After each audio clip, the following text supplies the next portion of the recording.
जलने वाला जो धुआं होता है, जिसकी वजह से प्रदूषण और भी ज़्यादा फैलता जा रहा है। आज सांस लेने में इतनी तकलीफ होती है। दिल्ली जैसे बड़े शहर में आज की टाइम में भी चूल्हा इस्तेमाल कर रहे हैं।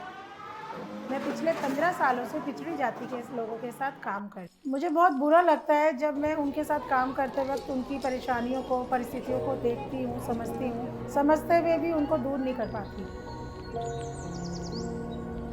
मेरा नाम रमा है, मैं 39 साल की हूँ और मैं एक आशा वर्कर हूँ।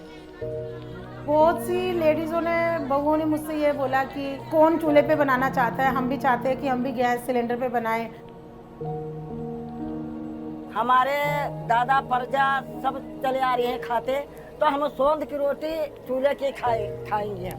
हमें गैस का खाना बिल्कुल पसंद ही नहीं। गैस का खाना खाते तो पेट में गैस बन जाती है। चाहे बीमार रहो चाहे दिक्कत रहो, मुझे मेरा पति भी कहता है कि चूल्हे की मुझे रोटी चाहिए, जैसे बना के दे, मगर चूल्हे की खाऊंगा रोटी।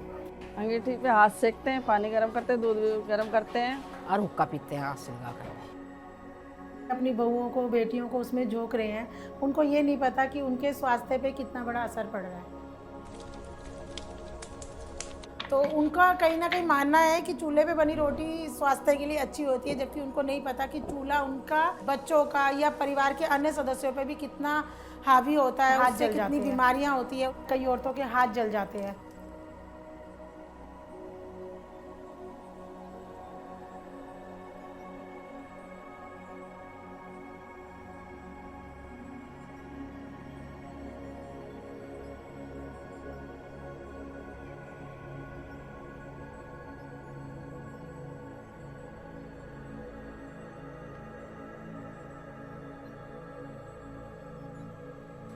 स्वास्थ्य सुधर नहीं रहा, बल्कि स्वास्थ्य उनका कहीं ज़्यादा बिगड़ रहा है।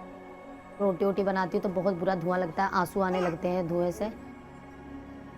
हाथ जल जल के मेरा ये हाथ खराब हो गया।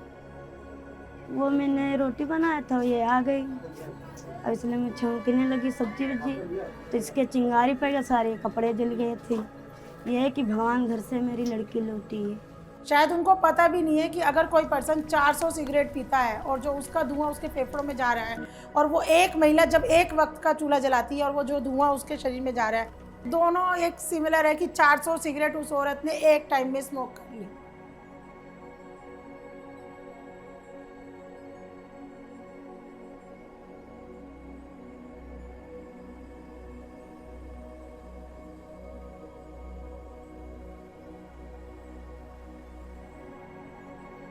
गर्भवती महिला जब चूल्हा जलाती है, उसके स्वास्थ्य के साथ साथ उसके होने वाले बच्चे पे भी कितना असर पड़ता है।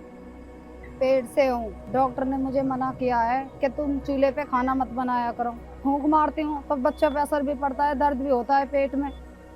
मैं पेट से हूँ, मेरे को चक्कर भी आता है और मैं बैठ भी नहीं पाती हूँ।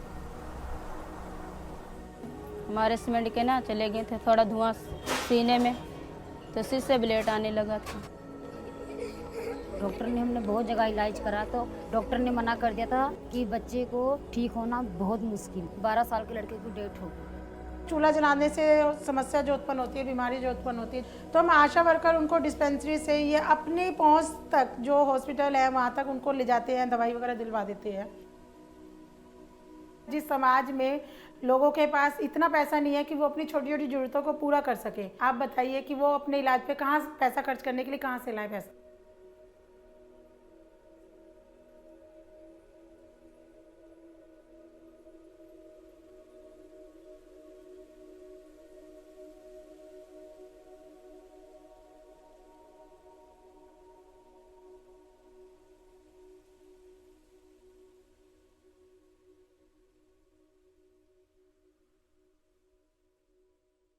जब सरकार ने उज्ज्वला योजना के बारे में घोषणा करी थी, मैं बहुत खुश हुई थी, मैं बहुत एक्साइटेड थी। फाइनली मुझे ये लगा कि अब मैं जब जाऊंगी एरिया में तो मुझे चूल्हा जलता हुआ नहीं मिलेगा, मैं भी चैन की सांस ले सकूंगी। लेकिन क्या ये हुआ है?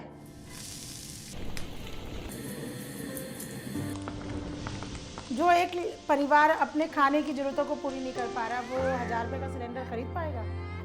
हम कमरा के किराया देते हैं, पल्लेदारी करते हैं इनके पापा, तो कहाँ से पैसे आए? 3-3 बच्चे हैं, इसमें खर्चा होता है। आदमी है 100-200 रुपये कमा के लाता है, बच्चे उन साग में उड़ जाते हैं। कोई ना कमा पाता ना धमा पाता, पति भी नहीं कमाने पाते हैं जल्दी। लोग चूल्हे का इस्तेमाल इसलिए भी करते हैं कि लकड़ियाँ जलाने के लिए उनको बहुत आसानी से मिल जाती है, फ्री में मिल जाती है। लकड़ी लाती हूँ, लकड़ी नहीं होती तो खाना नहीं बनता है। लकड़ थोड़ी सस्ती आती है तो 20 रुपए 30 रुपए की पेटी आती है, खरीद के वही जलाते हैं हम। कहीं पार्कन में चले जाते, कहीं झाड़ियों में चले जाते हैं, सारे दिन बीनते फिरते रहते हैं। अब बताओ लकड़ी बीनते रहेंगे चूल्हा के लिए तो फिर हम खाएंगे कैसे। और कुछ लोगों को फ़ायदा होकर भी फ़ायदा नहीं हुआ। जब से सब्सिडी ख़त्म हुई है, सिलेंडर के दाम इतने बढ़ गए हैं, तो अब वो वापस चूल्हे की तरफ रुख कर रहे हैं। और कुछ लोग तो ऐसे बदनसीब थे कि उनको वो फ़ायदा भी नहीं मिला। पहले तो फार्म भरवाए थे सिलेंडरों के कि भाई सब जनता को फ्री मिलेगा सिलेंडर। ये बोल रहे थे कि बैंकों में पैसे भी आएंगे आपके, वो पैसे भी नहीं आ रहे। एक कार्ड है उसमें 50 लड़ने वाले। आजकल की बहू बेटी चूल्हे पे खाना बना रही है, उनको तो गैस चाहिए। कुछ लोग तो ऐसे भी थे जिनके पास दिखाने के लिए कोई कागज़ नहीं है। हमने बोला कि हमारे पास साहब क्या करें, हम गांव से आए हैं, हम किराए में रहते हैं, हम चूल्हे में बनाते हैं खाना।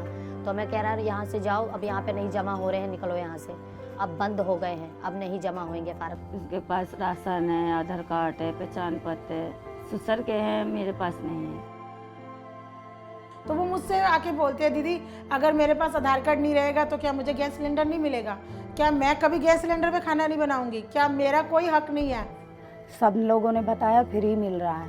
मैं गई तो कुछ नहीं, तो कह रहे थे नहीं, जिनका वो लेबर कार्ड है ना उन्हीं को ही मिल रहा है और किसी को नहीं मिल रहा है। चुप करके मैं बहुत रोई, इतना रोई मैं कह रही क्या बताऊँ। इसके पापा को बताया शाम को, तो कहने लगे रेखा गरीब लोगों की कोई मदद नहीं करता।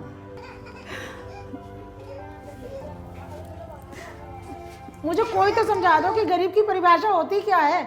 मैं कैसे साबित करूं आपको कि मैं गरीब हूं और मुझे इस योजना का लाभ चाहिए?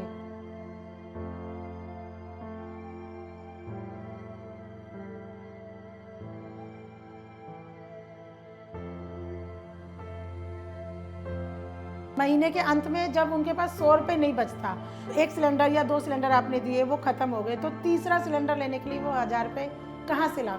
जो बड़े लोगों को भी वो उसी हिसाब का जो सिलेंडर दिला रहे हैं और हमें भी उसी हिसाब से दिला रहे हैं, ये कहाँ की इंसाफी है। चलो वो तो पैसा दे देंगे, उनसे 1000 रुपए लिए जा रहे हैं, क्या हमसे भी 1000 रुपए लेंगे? हमें भी 1000 रुपए देने पड़ते हैं हर चीज के लिए। क्या सुविधा मिल रही है सरकार से? हमें कुछ सुविधा नहीं मिल रही।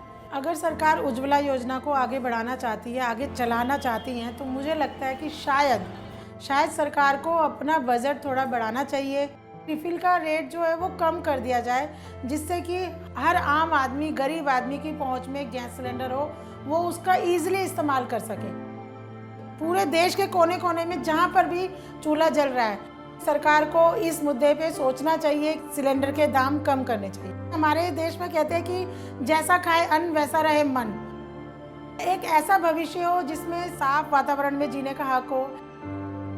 अगर कोई औरत खाना बनाए, उसके चेहरे पे स्माइल हो, हर औरत को चैन की सांस लेने का हक हो।